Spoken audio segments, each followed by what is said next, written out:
Alright lads, so I got a new Guild Quest team that I kind of want to showcase off today, and that mainly surrounds this man right here, Spirits Are Forever With You, Don KANONJI. This is a character that a lot of people hate on because he wasn't really that good, and you know what, he's not. But when he's 5'5", he has the capabilities of doing something that's pretty cool, and that is actually be very good in Guild Quest, for example, and that's what we're here to showcase today. And the main reason I'm doing it now, because this is actually the best time to showcase Don KANONJI and his capabilities in Guild Quest when everything just lines up perfectly. And the reason why I say that is because the fourth boss, as you can see right here, is a heart character. When the rotation changes and the final boss is going to be a heart character, he will also be good for that week, but he isn't going to be as good as he is currently right now, because the main gimmick of this team is nuking the fourth boss, and with the weakened defense, with the damage with the full stam, and also the fact that he himself does come with a debuff soul bomb, it allows us to pretty much kill the fourth boss with one soul bomb into the fifth boss, and we can weaken their defense to therefore clear Guild Quest very, very quickly. Now, most teams out there that you might see this week for Guild Quest is using characters, OP characters, such as, you know, 5th anniversary Byakuya, 5th anniversary Ichigo, for example. Those teams are boring. I want to showcase this because no one else really can.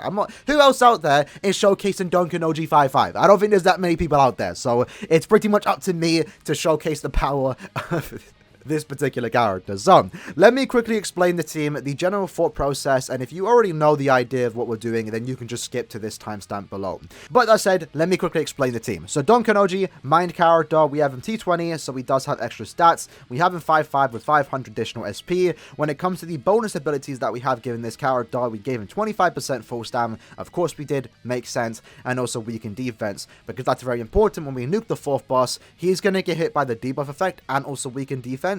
And then the final boss, the Aizen, is going to get hit by the weakened defense, and that will allow our two NAD characters to pretty much finish up the final boss. When it comes to the accessories, we gave him a Tenjintai, a Kamari, and also a Masanga, giving us all that extra SP, extra killer damage, and also double damage on our soul bomb. Again, very important because we're trying to nuke through the fourth boss into the final boss. As for our links, we have 3 full stam links. Again, very simple stuff. Our whole main point of this character is to do a lot of damage on our soul bomb, and having the Tenjintai, having the character 5'5", and 3 full stam links is going to allow us to do that. When it comes to our 2 side characters, our first one is going to be Spirits Are Forever With You, pretty much the best NAD character for Hollow Week of Guild Quest. He himself comes with a SA2 that is a boost and a shield. Very, very good. He can also inflict drain, which does do a bit of damage to the boss. Even though it has been nerfed, it's still semi-decent to have. I'm very fortunate enough to have this character 5'5", so he is hitting it very, very hard. When it comes to his bonus abilities, I give him a 25% full stam damage boost and also damage to weaken enemies. Now, this doesn't make sense, and you might be wondering why I did put that, and it was by accident.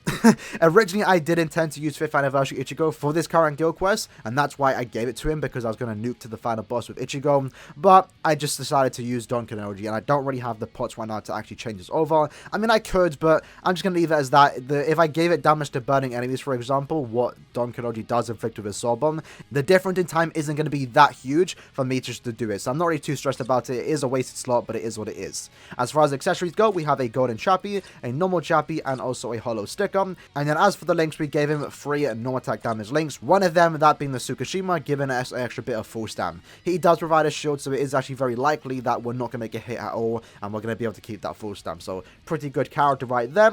And the last character here is going to be Ginray. He's also a very good character for this. He and also Jusho are immune to freeze, which means you can just go in with like 3 power links and not have to worry about the character getting frozen. So that's actually very good. He himself is a power character. The final boss being technique allows us just to do more damage against the final boss. And when it comes to the build, we basically gave him the exact same build as the Jusho. So a golden chappy, normal chappy, and also hollow sticker. And then we just have 3 no attack damage links.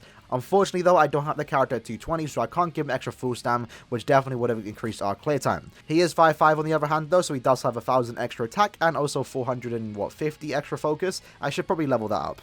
But that's the basic idea of the team, so let's quickly hop into the run showcasing Don KANONJI's power in this current Guild Quest.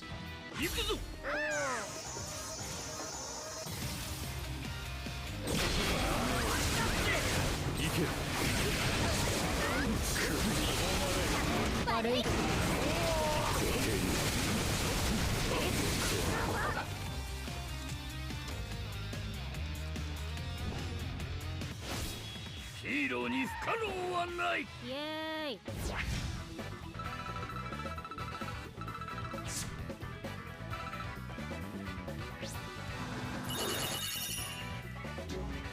Alright, so there you have the run, right? So now I want to quickly explain the thought process of the team and break it down kind of frame by frame, something that we haven't really done before. So, firstly, we have to get very lucky with the spawn. In this case, we got pretty lucky. The bosses spawned pretty much in front of us. So what we did here is use the SA1. Now, unfortunately, when it comes to Don KANONJI's SA1, it's not the best because it does a lot of pushback, which means our two Ned characters in the back now have to like kind of chase the character.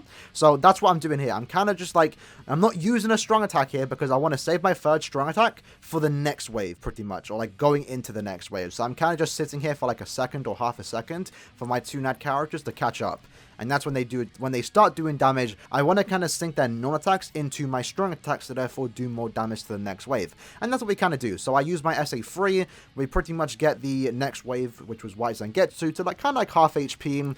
And this is where I get very, very lucky on the timing. And this is where like most of the resets happen when it comes to Don KANONJI, because that SA2 can do wonders. But at the same time, it can also do pretty much no damage. So we get very lucky here where the White Zangetsu flash steps into us, or uses his SA1 into us right when I use my SA2, and we can do a lot of damage here. And as you can see right here, when I use that SA2, the next enemy, the Ichigo, spawned right on us while we were doing the SA2. So we pretty much get a lot of damage to the point where we pretty much wipe that fourth boss. He had like a tiny bit of HP left, but our Nad characters were able to finish it up.